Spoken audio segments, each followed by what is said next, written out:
Hello दोस्तों, नमस्कार। स्वागत है आप सभी का अपने YouTube channel Avinash sir GS वाला में।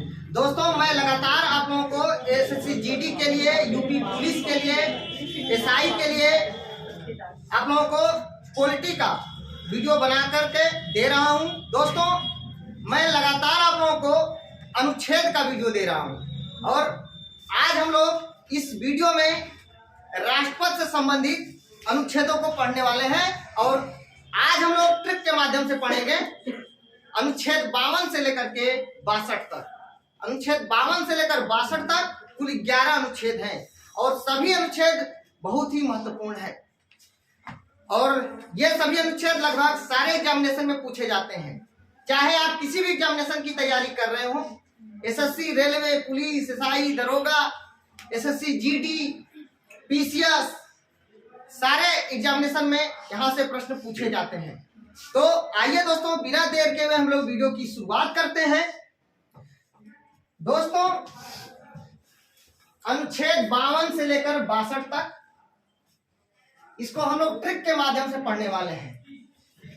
हमारा ट्रिक है राष्ट्रपति के लिए 52 पप्पे पत्ते में क्यू के लिए COI रिक्त है।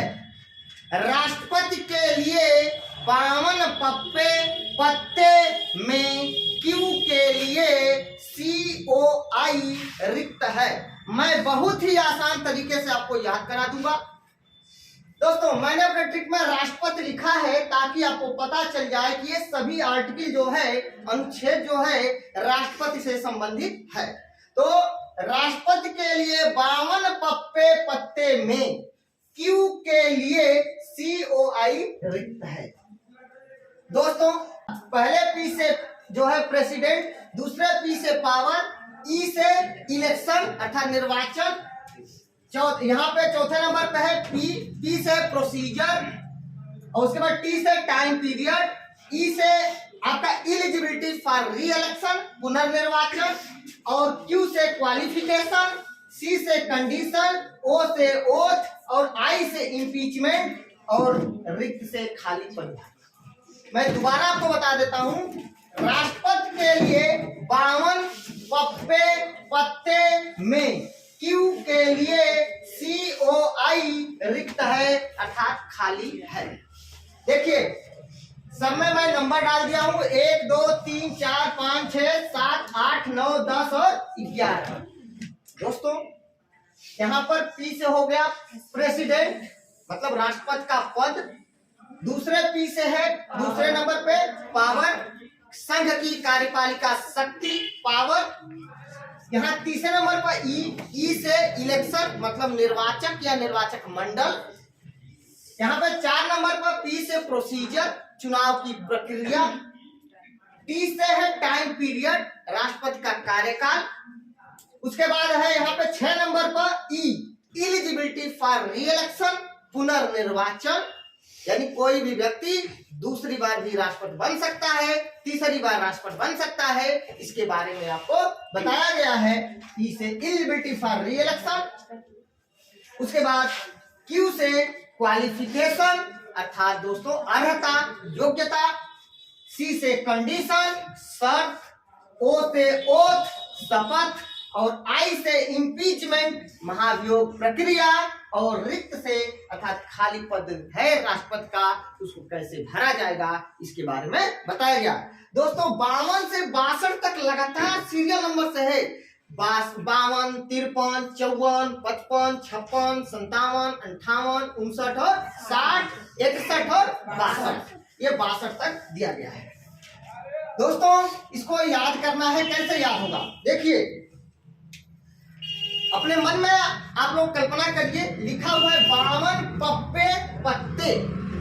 पत्ते पत्ते का मतलब दोस्तों यहाँ पे थोड़ा सा याद रखिएगा, प्ले कार्ड, ताश, ताश के पत्ते, ताश की गड्डी सब लोग देखे होंगे, सब लोग जानते भी होंगे। तो दोस्तों, उस प्ले कार्ड में ताश में 52 पत्ते होते हैं। 52 पत्ते होते हैं। तो मान लीजिए आप मार्केट में गए, देखिए पप्पे है, पप्पे से एक चीज आपको याद हो गया होगा, गोलगप्पे। गोलगप्पे तो समझ लीजिए कि 52 गोलगप्पे खाए। 52 गोलगप्पे खाने के बाद नजर पड़ गई तो देखे कुछ लोग प्ले कार्ड खेल रहे थे पत्ते, तो जाकर के 52 गोलगप्पे खाने के बाद अर्थात पप्पे के बाद 52 पत्ते खेलेंगे। पत्ते खेलने के बाद क्वालिफाई कर जाएंगे अर्थात जीत जाएंगे। तो जीत जाने के बाद भैया वहां से चले जाएंगे, क्योंकि लालच बुरी बला है। अगर और लालच करेंगे हार जाएंगे, वही दिक्कत हो जाएगी। तो 52 पप्पे अर्थात 52 गोलगप्पे खाइए, उसके बाद 52 पत्ते खेलिए, उसमें क्वालिफाई कर जाइए। क्वालिफाई कर जाएंगे तो वहां से चले जाएंगे, जीत करके चले जाएंगे। उसके बाद COI अर्थात कोई के लिए वो जगह रिक्त हो जाएगा। COI कोई अर्थात COI के लिए जगह वो रिक्त हो जाएगा। जब आप चले जाएंगे तो उसके जगह पे कोई और आ जाएगा, तो उसके लिए वो जगह रिक्त हो जाएगा।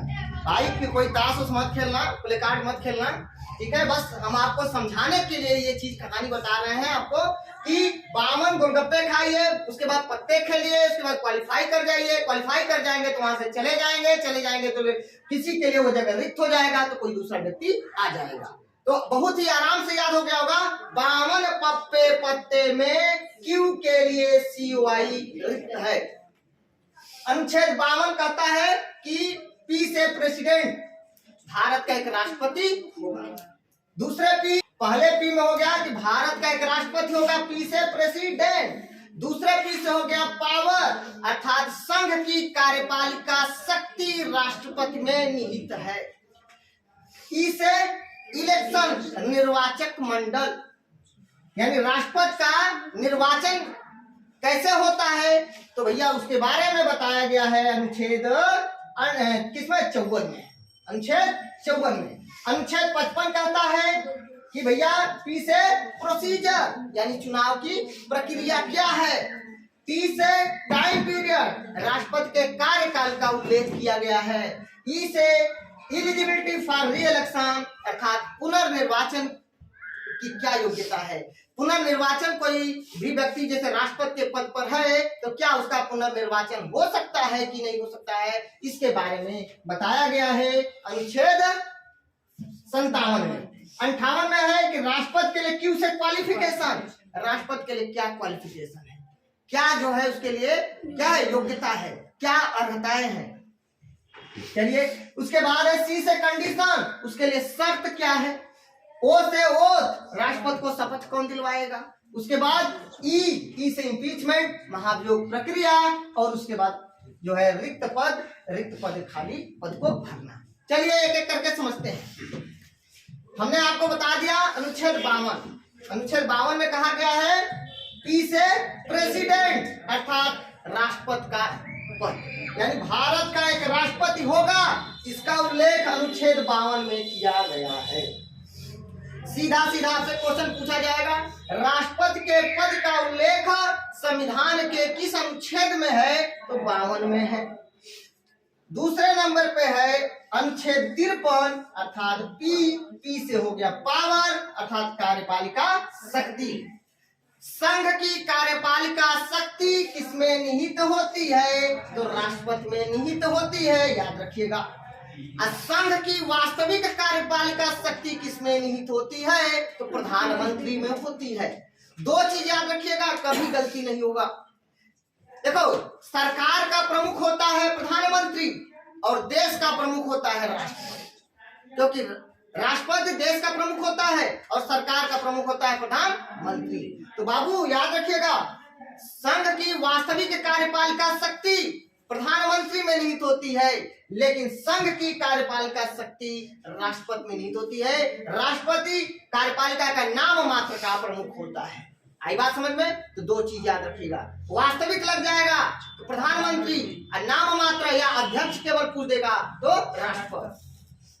तो लिखा हुआ है कि अनुच्छेद 53 में पी से पावर अर्थात कार्यपालिका शक्ति, संघ की कार्यपालिका शक्ति राष्ट्रपति में निहित है, यह 53(1) कहता है। अगर जो पीसेस वाले हैं जो पीसेस की तैयारी कर रहे हैं उनके लिए है कि आपसे क्वेश्चन पूछेगा कि संघ की कार्यपालिका शक्ति राष्ट्रपति में निहित है या किस अनुच्छेद में कहा गया है, तो 53 तो है ये है, ठीक है, 53(1) में।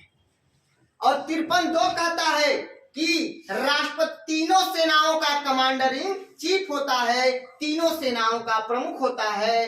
थल सेना, जल सेना और वायु सेना, तीनों सेनाओं का कमांडर इन चीफ होता है। यह 53(2) कहता है। चलिए आगे बढ़ते हैं। अनुच्छेद 54 ई से इलेक्शन यानी निर्वाचक मंडल या निर्वाचन। क्वेश्चन दो तरह से पूछेगा। यहाँ पे क्वेश्चन पूछेगा राष्ट्रपति के निर्वाचन का उल्लेख संविधान के किस अनुच्छेद में है? 54 में। दूसरा क्वेश्चन पूछेगा राष्ट्रपति के निर्वाचक मंडल का उल्लेख किस अनुच्छेद में है? 54 में है। निर्वाचक मंडल का मतलब समझ लीजिए। निर्वाचक मंडल का मतलब लोकसभा और राज्यसभा के सभी निर्वाचित सदस्य और सभी राज्यों के विधानसभा के सभी निर्वाचित सदस्य और दिल्ली और पांडिचेरी के विधानसभा के निर्वाचित सदस्य। 70वें संविधान संशोधन 1992 में दिल्ली और पांडिचेरी विधानसभा के सदस्यों को राष्ट्रपति के निर्वाचन में भाग लेने के लिए जो है कि मान्यता प्रदान किया गया। याद रखिएगा 70वां संविधान संशोधन 70वां संविधान संशोधन के द्वारा दिल्ली और पांडिचेरी के विधानसभा को राष्ट्रपति के निर्वाचन में भाग लेने के लिए योग्य बनाया गया। याद रखिएगा 1992 में। तो निर्वाचक मंडल में कौन कौन शामिल होगा भाई? संसद के सभी निर्वाचित सदस्य, संसद का मतलब लोकसभा और राज्यसभा के सभी निर्वाचित सदस्य, सभी राज्यों के विधानसभा के सभी निर्वाचित सदस्य और दिल्ली और पांडिचेरी के विधानसभा के निर्वाचित सदस्य। याद रखिएगा निर्वाचित, मनोनीत नहीं। तो निर्वाचक मंडल का उल्लेख अनुच्छेद 54 में है। बाकी डिटेल्स में चर्चा अलग अलग जब पढ़ाएंगे तो अलग अलग डिटेल्स में चर्चा करेंगे। आगे बढ़ते हैं। अनुच्छेद 55। अनुच्छेद 55 क्या कहता है भाई? चुनाव की प्रक्रिया, प्रोसीजर, पी से प्रोसीजर। अनुच्छेद 55 पी से प्रोसीजर, चुनाव की प्रक्रिया। चुनाव की प्रक्रिया में राष्ट्रपति का चुनाव किस प्रकार से होगा इसके बारे में बताया गया है। एक गुप्त मतदान द्वारा, एकल संक्रमणीय मत पद्धति के द्वारा, आनुपातिक प्रतिनिधित्व प्रणाली के आधार पर, ठीक है, एकल संक्रमणीय मत प्रणाली के आधार पर, आनुपातिक प्रतिनिधित्व प्रणाली के आधार पर और गुप्त मतदान के द्वारा राष्ट्रपति का निर्वाचन होता है। इसका चुनाव की प्रक्रिया का उल्लेख अनुच्छेद 55 में किया गया है। क्लियर? आगे बढ़ते हैं। अनुच्छेद 56 टी से टाइम पीरियड यानी कार्यकाल। राष्ट्रपति का जो कार्यकाल होता है अपने पद ग्रहण करने की तारीख से लेकर के अपने अगले उत्तराधिकारी के आने तक होता है। आमतौर पर राष्ट्रपति का कार्यकाल 5 वर्ष का होता है। राष्ट्रपति का कार्यकाल 5 वर्ष का होता है। वैसे अपने अगले उत्तराधिकारी के आने तक वो पद पर बना रहता है। इन पद ग्रहण करने की तारीख से लेकर अपने अगले उत्तराधिकारी के आने तक अपने पद पर बना रहता है राष्ट्रपति 56 के अंतर्गत। अब बात को यहीं पर समझ लीजिएगा, पीसेस वाले भी थोड़ा ध्यान रखेंगे। देखो बात को समझिएगा। अनुच्छेद 56 टी से टाइम पीरियड और कार्यकाल, अर्थात टाइम पीरियड का मतलब कार्यकाल। मैंने अभी बताया कि राष्ट्रपति का कार्यकाल 5 वर्षों का होता है, लेकिन अपने पद ग्रहण करने की तारीख से लेकर अपने अगले उत्तराधिकारी के आने तक होता है। इसका उल्लेख बाबू कहा गया है, उल्लेख है 56(1) में। 56(1) में। और बात को समझिएगा यहीं पे, अनुच्छेद 56(1) का क क्या कहता है?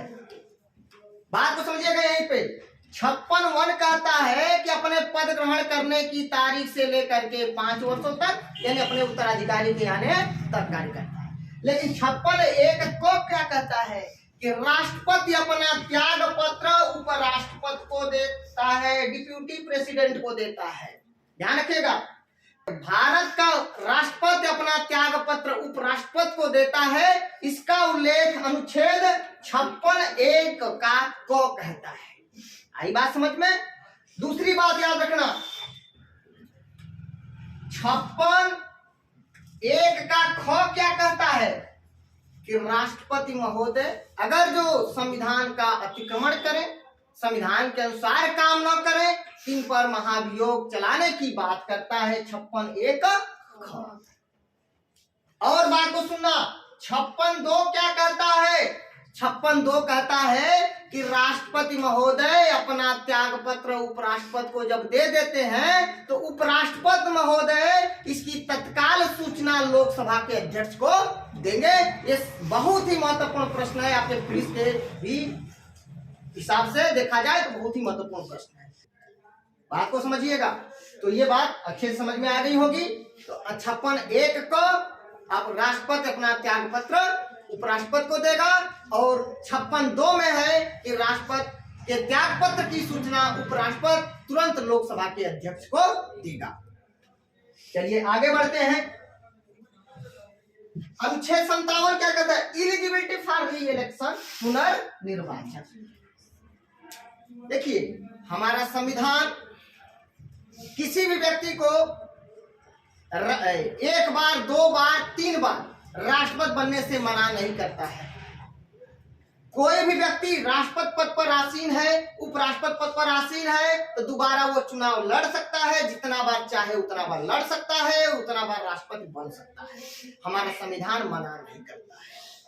आई बात समझ में? 1952 में हमारे देश के राष्ट्रपति डॉक्टर राजेंद्र प्रसाद बने। 1952 से लेकर 1957 तक थे। 1957 में फिर राष्ट्रपति का चुनाव होना था। डॉक्टर राजेंद्र प्रसाद फिर चुनाव लड़ने के लिए तैयार थे, लेकिन हमारे देश के प्रधानमंत्री पंडित जवाहरलाल नेहरू नहीं चाहते थे कि दोबारा राष्ट्रपति डॉक्टर राजेंद्र प्रसाद बने। पंडित जवाहरलाल नेहरू तैयारी में थे कि कोई ऐसा कानून बनाया जाए कि कोई भी व्यक्ति एक बार से अधिक चुनाव न लड़ पाए।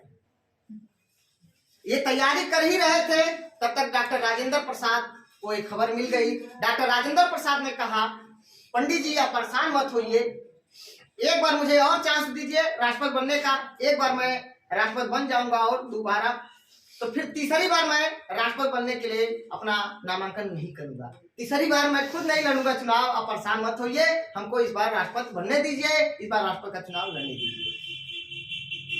वहीं पे बात समाप्त हो गई और दोबारा राष्ट्रपति डॉक्टर राजेंद्र प्रसाद बन गए।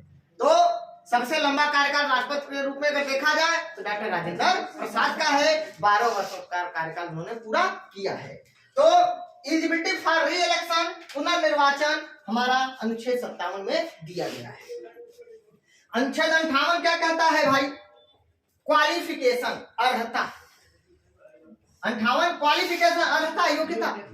भारत का राष्ट्रपति बनने के लिए उसकी उम्र कम से कम 35 वर्ष हो। सबसे पहले तो वो भारत का नागरिक हो, उसकी उम्र कम से कम 35 वर्ष का हो, वह पागल या दिवालिया ना हो और सरकारी लाभ के पद पर ना हो। इसके बाद सरकारी लाभ के पद का मतलब कोई सरकारी नौकरी न कर रहा हो, चाहे केंद्र सरकार का हो या राज्य सरकार। कैबिनेट मंत्री, राज्य मंत्री ये या राज्यपाल, ये सरकारी लाभ का पद नहीं माना जाता है। याद रखिएगा, कोई भी कैबिनेट मंत्री हो, कोई राज्य मंत्री हो, राज्यपाल हो, ये सरकारी लाभ का पद नहीं माना जाता है। केवल सरकारी नौकरी अगर कर रहे हैं राज्य सरकार की या केंद्र सरकार की, तो वो सरकारी पद माना जाता है। तो सरकारी लाभ का पद न हो। तो नंबर 1, वह भारत का नागरिक हो, उसकी उम्र 35 वर्ष पूरा हो चुका हो, वह पागल या दिवालिया न हो, वह सरकारी लाभ के पद पर न हो, ये और लोकसभा का सदस्य बनने की योग्यता हो। ये सारी बातें आ जाएगी आपका क्वालिफिकेशन में, अनुच्छेद 58 में। क्वेश्चन जवाब से पूछा जाए कि राष्ट्रपति के लिए क्या योग्यता या क्या अर्हता होनी चाहिए, इसका उल्लेख किस अनुच्छेद में है? तो अनुच्छेद 58 में है। 59 है सी, कंडीशन, शर्त। राष्ट्रपति बनने के लिए क्या शर्त है भैया? शर्त होनी चाहिए कि वह जो है लोकसभा का सदस्य होने की योग्यता हो उसके अंदर, और दूसरी बात यह है कि वह किसी भी सदन का सदस्य नहीं होगा, चाहे लोकसभा या राज्यसभा या विधानसभा राज्यों में। यदि लोकसभा, राज्यसभा या किसी भी राज्य के विधानसभा का वह सदस्य बन गया है, तो जिस दिन वह राष्ट्रपति निर्वाचित होता है उसी दिन से माना जाएगा कि वो पद उसका रिक्त हो गया है, खाली हो गया है। तो भैया अगर क्वेश्चन डायरेक्ट आपसे पूछ दिया जाए कि भारत के राष्ट्रपति के लिए शर्त का उल्लेख संविधान के किस अनुच्छेद में है, तो 59 में है। 59(1) में कहा गया है कि लोकसभा का सदस्य या राज्यसभा का सदस्य या राज्यों के विधानसभा का सदस्य कोई भी व्यक्ति निर्वाचित हो जाता है तो जिस दिन वह राष्ट्रपति निर्वाचित होता है उसी दिन से उसका पद रिक्त माना जाएगा। यह 59 में कहा गया है। चलिए अनुच्छेद 60 ओथ, ओ से ओथ, क्यू से क्वालिफिकेशन हो गया अर्हता योग्यता, सी से कंडीशन शर्त और ओ से ओथ अर्थात शपथ। शपथ देखिए अनुच्छेद 60 में कहा गया है कि भारत का सुप्रीम कोर्ट का मुख्य न्यायाधीश राष्ट्रपति को शपथ दिलवाता है। भारत के राष्ट्रपति को शपथ सुप्रीम कोर्ट का मुख्य न्यायाधीश दिलवाता है। अगर सुप्रीम कोर्ट का मुख्य न्यायाधीश नहीं है तो वरिष्ठ न्यायाधीश राष्ट्रपति को शपथ दिलवाएगा जो उस समय उपस्थित होगा। तो याद रखिएगा शपथ का उल्लेख अनुच्छेद 60 में किया गया है। अनुच्छेद 61 में आई से इम्पीचमेंट महाभियोग प्रक्रिया, राष्ट्रपति को हटाने के लिए महाभियोग प्रक्रिया लाया जाता है। देखिए सबसे पहले राष्ट्रपति को अगर त्याग पत्र देंगे तब राष्ट्रपति का पद रिक्त होगा। दूसरा राष्ट्रपति का डेथ हो जाए, मृत्यु होगा तब उनका पद रिक्त होगा।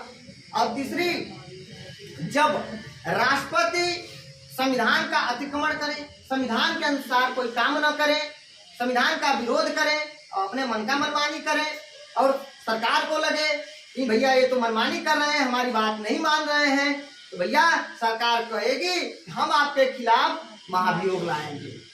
और महाभियोग लाने के लिए कम से कम 25% अर्थात 1/4 सदस्यों का सिग्नेचर होना चाहिए। और किस सदस्य का? जिस सदन में महाभियोग प्रक्रिया की शुरुआत करनी है। क्वेश्चन सबसे पहले आपसे पूछा जाएगा कि महाभियोग प्रक्रिया संसद के किस सदन में लाया जा सकता है? तो संसद के किसी भी सदन में लाया जा सकता है, चाहे लोकसभा हो या राज्यसभा हो, लेकिन जिस सदन में लाया जाना है उसके 25% अर्थात 1/4 सदस्यों का हस्ताक्षर होना आवश्यक है। और साथ ही साथ 14 दिन पूर्व राष्ट्रपति महोदय को सूचित कर दिया जाएगा कि आपके खिलाफ महाभियोग लाया जाएगा। बात समझिएगा, राष्ट्रपति को 14 दिन पूर्व सूचना के साथ साथ 1/4 सदस्यों का हस्ताक्षर होना चाहिए और राष्ट्रपति महोदय को खबर दे दिया जाएगा कि आपके खिलाफ महाभियोग लाया जाएगा। जब उनको सूचना दे दिया जाएगा, जिस सदन में लाना है उसके 25% सदस्यों का सिग्नेचर हो जाएगा, तब बाबू वो अपने 2/3 बहुमत से प्रस्ताव पारित करेंगे कि राष्ट्रपति महोदय को हटाना है। 2/3 बहुमत से मतलब जिस सदन के 25% सदस्यों का सिग्नेचर होगा उसी सदन के 2/3 बहुमत से पहले प्रस्ताव पारित होगा और वहां से प्रस्ताव पारित होकर के फिर दूसरे सदन में जाएगा और दूसरा सदन उसका जांच पड़ताल करेगा और दूसरा सदन पाया कि नहीं यो जो आरोप लगाएंगे वो सही है, तब अभी वो भी दूसरा सदन 2/3 बहुमत से प्रस्ताव पारित करेगा। और जब प्रस्ताव पारित हो गया तो जिस दिन से प्रस्ताव पारित हो गया उसी दिन से राष्ट्रपति का पद रिक्त माना जाएगा। तो महाभियोग प्रक्रिया आपको समझ में आ गई होगी कि महाभियोग प्रक्रिया संसद के किसी भी सदन में लाया जा सकता है। महाभियोग प्रक्रिया लाने के लिए जिस भी सदन में लाना है, चाहे लोकसभा या राज्यसभा, तो जिस भी सदन में लाना है उसके 25% सदस्यों का सिग्नेचर होना चाहिए और उसको 14 दिन पूर्व राष्ट्रपति महोदय को सूचना देना होगा कि हम आपके खिलाफ महाभियोग प्रक्रिया लाएंगे। जो सदन जो है 25% सदस्यों के हस्ताक्षर सहित राष्ट्रपति को सूचना देगा उसी सदन में 2/3 बहुमत से प्रस्ताव पारित किया जाएगा, विशेष बहुमत से प्रस्ताव पारित किया जाएगा और वहां से प्रस्ताव पारित होकर के दूसरे सदन में जाएगा। दूसरा सदन उसकी जांच पड़ताल करेगा और जांच पड़ताल करने के बाद वो भी 2/3 बहुमत से प्रस्ताव पारित कर देगा और जब प्रस्ताव पारित होगा उसी दिन से राष्ट्रपति का पद रिक्त माना जाएगा। याद रखिएगा, तो ये महाभियोग प्रक्रिया हो गई। महाभियोग प्रक्रिया एक अर्धन्यायिक प्रक्रिया है। आगे बढ़ते हैं। संयुक्त राज्य अमेरिका से लिया गया है महाभियोग प्रक्रिया, याद रखिएगा। 62 अनुच्छेद 62 यार रिक्त खाली पद को भरना। मैंने अभी बताया आप लोगों को कि राष्ट्रपति का पद किस किस कंडीशन में रिक्त हो सकता है। तो राष्ट्रपति महोदय अगर त्याग पत्र दे दे तो उनका पद रिक्त हो जाएगा। राष्ट्रपति महोदय का डेथ हो जाए, उनका पद रिक्त हो जाएगा। राष्ट्रपति महोदय पर संविधान का अतिक्रमण करने का आरोप लगा दिया जाए, उन पर महाभियोग प्रक्रिया लागू कर दिया जाए और महाभियोग प्रक्रिया सिद्ध हो जाए, पारित हो जाए, तभी उनका पद रिक्त माना जाएगा। तो 62 के अनुसार में कहा गया है खाली पद को भरना। तो 62 कहता है कि अगर राष्ट्रपति महोदय का पद रिक्त हो जाता है तो 6 महीने के अंदर अंदर में चुनाव कराना आवश्यक है, उसको भरना आवश्यक है। यह राष्ट्रपति का पद 6 महीने से ज्यादा रिक्त नहीं हो सकता, नहीं रह सकता। तो ये सारी बातें आपको अच्छे से समझ में आ गया होगा। अनुच्छेद 52 में प्रेसिडेंट राष्ट्रपति का पद है और अनुच्छेद 53 में पी से पावर अर्थात कार्यपालिका शक्ति है। अनुच्छेद 54 ई से इलेक्शन अर्थात निर्वाचन और निर्वाचक मंडल है। अनुच्छेद 55 में पी से प्रोसीजर यानी चुनाव की प्रक्रिया है। अनुच्छेद 56 टी से टाइम पीरियड राष्ट्रपति का कार्यकाल है। अनुच्छेद 57 ई से एलिजिबिलिटी फॉर री इलेक्शन पुनर्निर्वाचन है।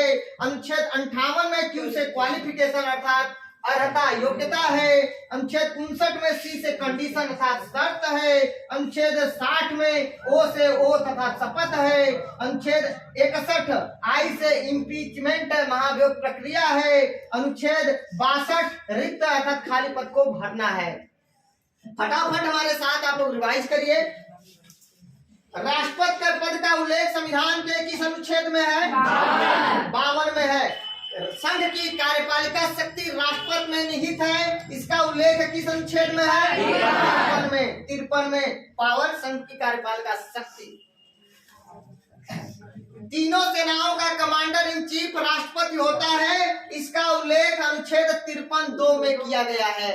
इसका उल्लेख अर्थात तीनों सेनाओं थल सेना, जल सेना और वायु सेना, तीनों सेनाओं का कमांडर इन चीफ राष्ट्रपति होता है। इसका उल्लेख संविधान के किस अनुच्छेद में है? 53(2) में है। संघ की कार्यपालिका शक्ति राष्ट्रपति में निहित होती है, इसका उल्लेख 53(1) में किया गया है।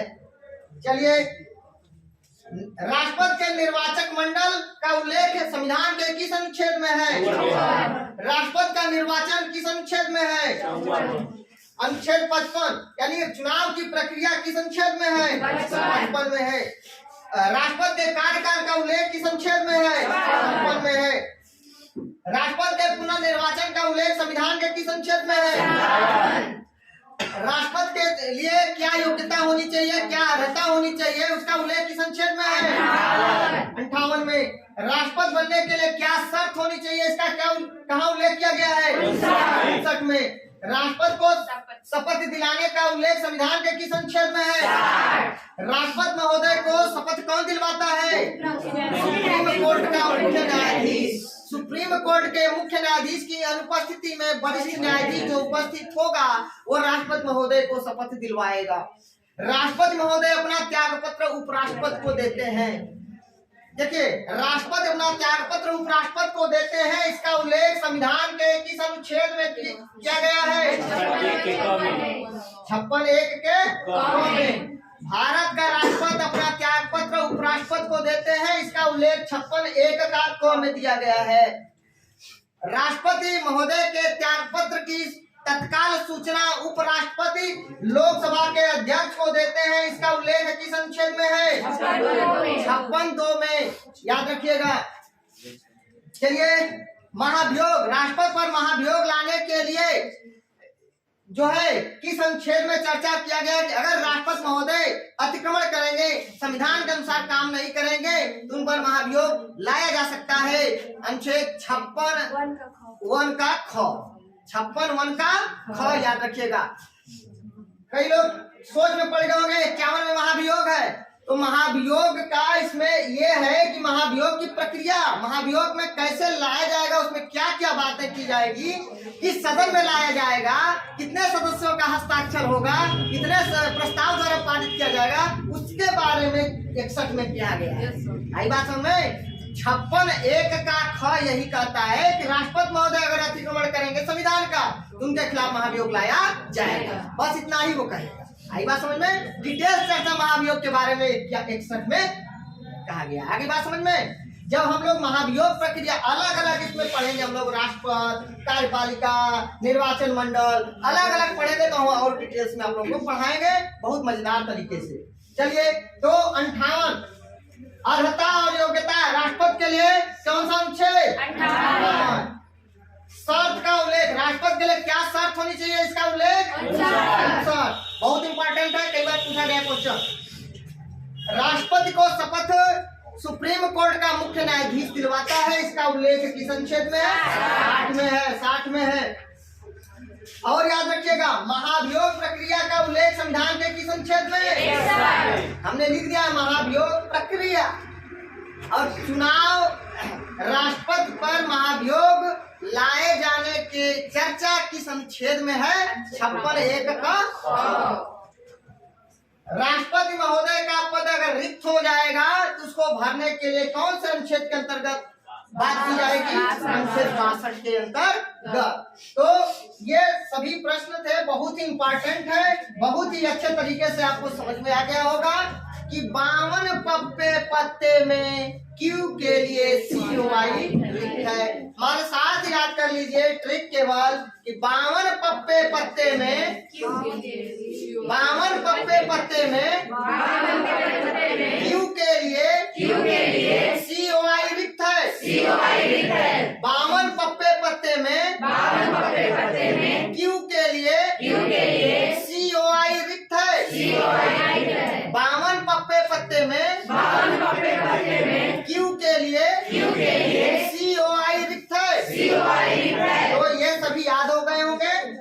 पी से प्रेसिडेंट, राष्ट्रपति का पद, दूसरे पी से पावर अर्थात कार्यपालिका शक्ति, ई से इलेक्शन, राष्ट्रपति का निर्वाचन मंडल, पी से प्रोसीजर, राष्ट्रपति के चुनाव की प्रक्रिया, टी से राष्ट्रपति का कार्यकाल, ई से री-इलेक्शन पुनर्निर्वाचन, क्यू से क्वालिफिकेशन राष्ट्रपति के लिए क्या क्वालिफिकेशन होनी चाहिए, क्या योग्यता होनी चाहिए, क्या अर्हता होनी चाहिए, सी से अच्छा राष्ट्रपति बनने के लिए क्या शर्त होनी चाहिए, ओ से राष्ट्रपति को शपथ कौन दिलवाता है, इसके बारे में उल्लेख अनुच्छेद 60 में किया गया है।